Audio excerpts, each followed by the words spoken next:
Good evening. My name is Chiney Ogwumike.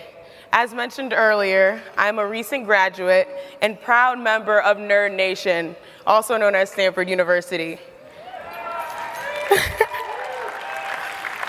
I currently play in the WNBA for the Connecticut Sun. I'm so fortunate and blessed to have the opportunity to share my story, in particular, my journey as a lifelong student and learner. I am also glad to be back home here in Houston, Texas. My parents were part of the greater African diaspora, those in search of higher education outside of Nigeria.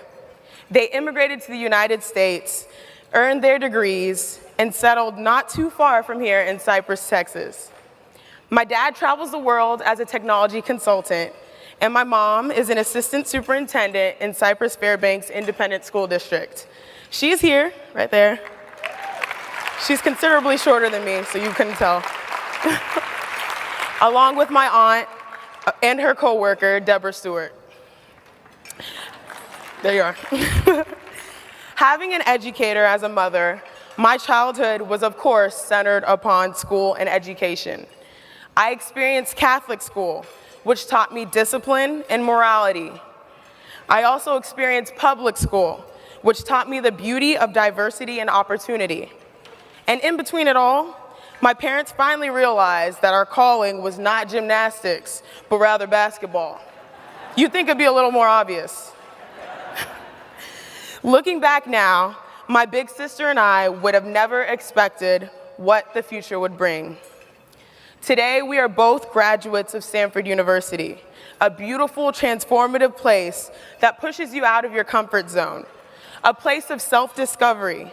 Of course, I had amazing moments on the court, but nothing compares to my experience in the classroom. One of the biggest misconceptions about student athletes is the idea that you must sacrifice academics in pursuit of athletic excellence, or vice versa. That's a cop-out.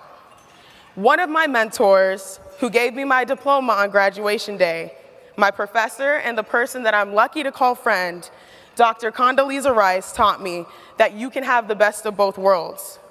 She, along with my parents, taught me that if you have a purpose and a passion, you can be unstoppable on the court or even in the classroom.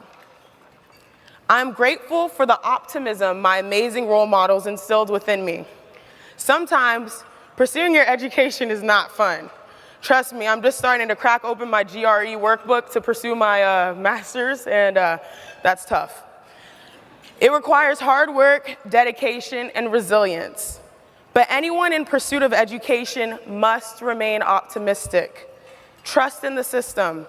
You get out of it what you put in, and it is so worth it. As the future generation of this country, and the world for the matter, we must continue to learn. Not simply learn from our textbooks and the confines of the school system, we must also be voracious consumers of knowledge, learning from the experiences of those who came before us. This is especially important for young girls and women. It's our time. Glass ceilings are being broken by remarkable women like First Lady Michelle Obama, Maranice Parker, Sheryl Sandberg, and Dr. Condoleezza Rice. We must learn with a sense of urgency. We must also do our part. In light of the recent crisis in Nigeria, my family took an active role in helping raise awareness to bring back our girls, and is now working with UNICEF to help promote girls' education and empowerment in Nigeria.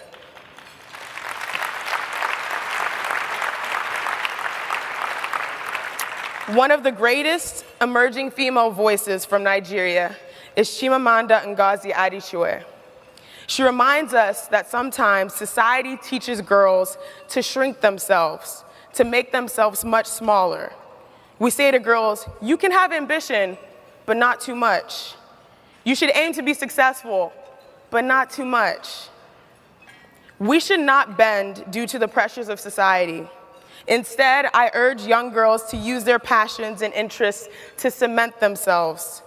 Each and every student in the classroom has a unique story, coming from different backgrounds and unique experiences. Our stories cling to us. At the age of 22, my story is still being written, but at the heart of it all, education is the platform that transformed my individual story into opportunity.